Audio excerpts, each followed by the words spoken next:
आदरणीय डॉक्टर नीना सेठ पंचमी, प्राचार्य गोविंदगढ़ पब्लिक कॉलेज अलौर और समूह स्टाफ के प्रति आभार व्यक्त करती हूँ, जिन्होंने अवसर दिया।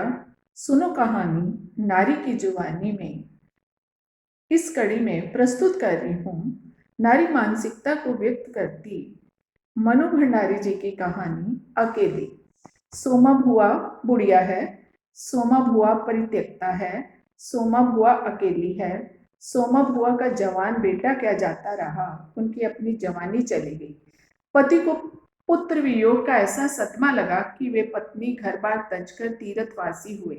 परिवार में कोई ऐसा सदस्य नहीं था जो उनके एकाकीपन को दूर करता।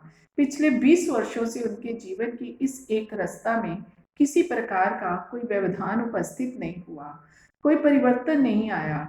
यूं हर साल 1 महीने के लिए उनके पति उनके पास आकर रहते थे, पर कभी उन्होंने पति की प्रतीक्षा नहीं की, उनकी राह में आंखें नहीं बिछाई।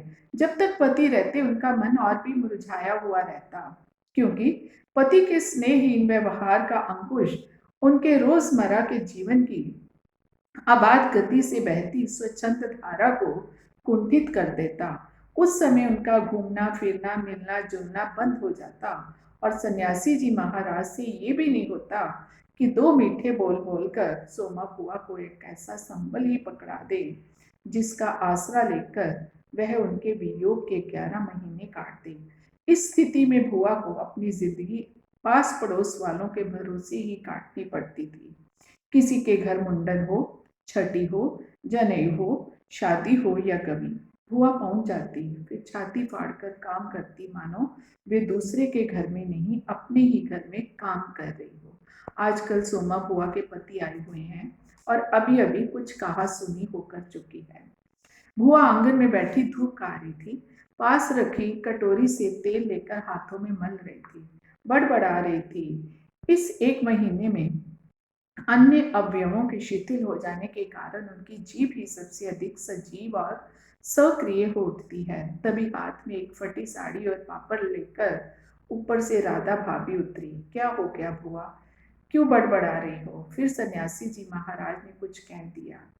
अरे मैं कहीं चली जाऊं, सो ही इन्हें नहीं सुहाता। कल चौक वाले किशोरी लाल के बेटे का मुंडन था, सारी बिरादरी का न्योता था। मैं तो जानती थी कि ये पैसे का गरूर है कि मुंडन पर भी सारी बिरादरी का न्योता है, पर काम उन नई नवेली बहुओं से संभलेगा नहीं, सो जल्दी ही चली गई। हुआ भी वही। सरक कर बुआ ने राधा के हाथ से पापड़ लेकर सुखाने शुरू कर दिए। एक काम गत से नहीं हो रहा था। अब घर में कोई बड़ा बूढ़ा हो तो बतावे, या कभी किया हो तो जाने। गीत वाली औरतें मुंडन पर बन्ना बन्नी गा रही थी। मेरा तो हंसते हंसते पेट फूल गया। उसकी याद से ही कुछ देर पहले का दुख और आक्रोश खुल गया। अपने सहज स्वाभाविक रूप में वे कहने लगी, भट्टी पर देखो तो अजीब तमाशा। समोसे कच्चे ही उतार दिए, इतने बना दिए कि 2 बार खिला दो, और गुलाब जामुन इतने कम कि एक पंगत में भी पूरे ना पड़े। तो सन्यासी महाराज क्यों बिगड़ पड़े? उन्हें तुम्हारा आना जाना अच्छा नहीं लगता बुआ? यो तो मैं कहीं आऊं जाऊं सो ही इन्हें नहीं सुहाता, और फिर कल किशोरी के यहाँ से बुलावा नहीं आया। अरे मैं तो कहूँ कि घर वालों का कैसा बुलावा, वे लोग तो मुझे अपनी माँ से कम नहीं समझते। नहीं तो कौन भला यो भट्टी और भंडार घर सौंप दे।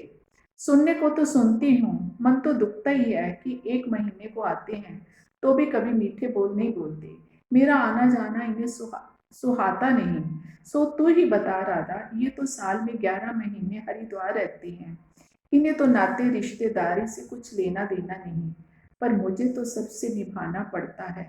मैं भी सबसे तोड़ ताड़ कर बैठ जाऊं तो कैसे चले?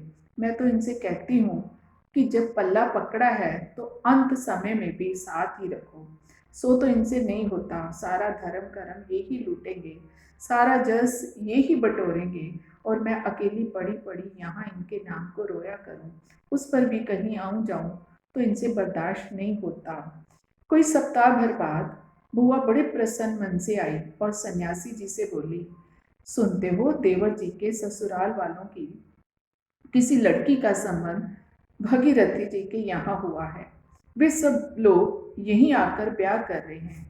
देवर जी के बाद तो उन लोगों से कोई संबंध नहीं रहा, फिर भी है तो समधी ही। वे तो तुमको भी बुलाए बिना नहीं मानेंगे। समधी को आखिर कैसे छोड़ सकते हैं? क्या जाने हमारे घर को बुलावा आएगा या नहीं।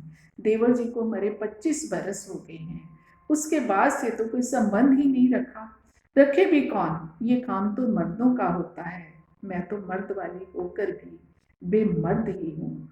और एक ठंडी सांस उनके दिल से निकल गई।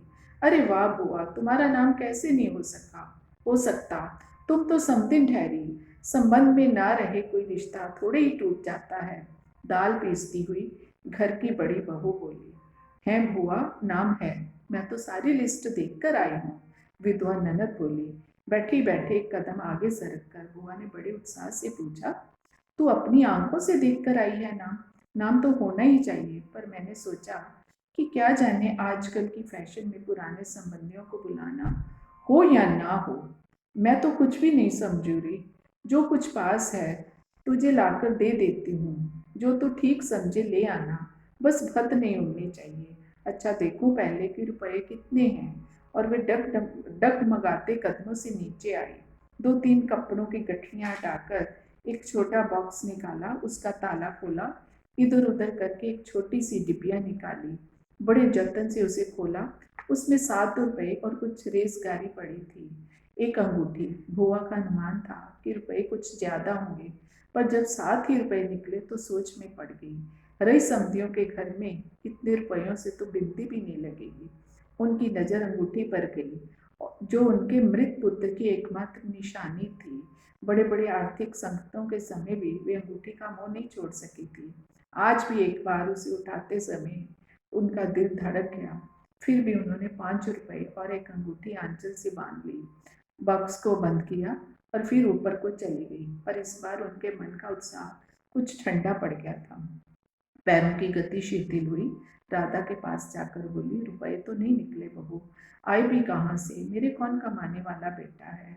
उस कोठरी का किराया आता है, उसमें तो 2 समय की रोटी निकल जाती है जैसे तैसे। और वे रो पड़ी।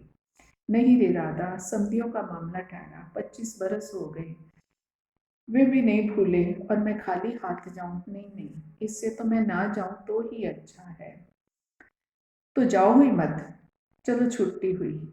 इतने लोगों में किसे पता लगेगा कि आई या नहीं? राधा ने सारी समस्या का सीधा सा हल बताते हुए कहा। शाम को राधा भाभी ने बुआ को चांदी की सिंगारदानी, एक साड़ी और एक ब्लाउज का कपड़ा लाकर दे दिया। बुआ ने साड़ी में मांड लगाकर सुखा दिया। फिर एक नई थाली निकाली। अपनी जवानी के दिनों में बुना हुआ क्रोशिया का एक छोटा सा मेज पोश निकाला। थाली में साड़ी, सिंदूरदानी, एक नारियल, थोड़े से बताशे सजाकर फिर जाकर राधा को दिखाया। सन्यासी महाराज सवेरे से इस आयोजन को देख रहे थे। उन्होंने कल से लेकर आज तक कोई 25 बार चेतावनी दे दी थी कि यदि कोई बुलाने ना आए तो चले मत जाना, नहीं तो ठीक नहीं होगा। हर बार बुआ ने बड़े ही विश्वास के साथ कहा, मुझे क्या बावली ही समझ रखा है जो बिना बुलाए चली जाऊंगी। अरे वे पड़ोस वालों की नंदा अपनी आंखों से बुलावे की लिस्ट में नाम देखकर आई है। 3 बजे के करीब बुआ को अनमने भाव से छत पर इधर उधर घूमते देखकर राधा भाभी ने आवाज लगाई। गई नहीं बुआ? एकाएक चौंकते हुए बुआ ने पूछा। कितने बज गए राधा? क्या कहा? 3? सर्दी में तो दिन का पता ही नहीं लगता। 3 ही बजे हैं। और धूप सारी छत पर से ऐसी सिमट गई मानो शाम हो गई हो। फिर एकाएक जैसे ख्याल आया, ये तो भाभी के प्रश्न का उत्तर नहीं हुआ, तो जरा ठंडे स्वर में बोली, मुहूर्त तो 5 बजे का है। जाऊंगी तो 4 बजे तक जाऊंगी। अभी तो 3 ही बजे हैं। बड़ी सावधानी से उन्होंने स्वर में लापरवाही का पुट दिया। 7 बजे के धुंधलके में राधा ने ऊपर से देखा तो छत की दीवार से सटी गली की ओर मुंह किए एक छाया मूर्ति दिखाई दी। उनका मन भर आया। जैसे एकाएक नींद से जागते हुए बुआ ने पूछा, क्या कहा? 7 बज गए? फिर जैसे अपने ही से ही बोलते हुए पूछा, 7 कैसे बज सकते हैं? फिर उन्होंने सूखी साड़ी को उतारा, नीचे जाकर अच्छी तरह उसकी तय की, धीरे धीरे हाथों में चूड़ियां खोली, थाली में सजाया हुआ सारा सामान उठाया, सारी चीजें बड़े जतन से अपने एकमात्र संदूक में रख दी और फिर बड़े ही बुझे हुए दिल से अंगीठी जलाने लगी।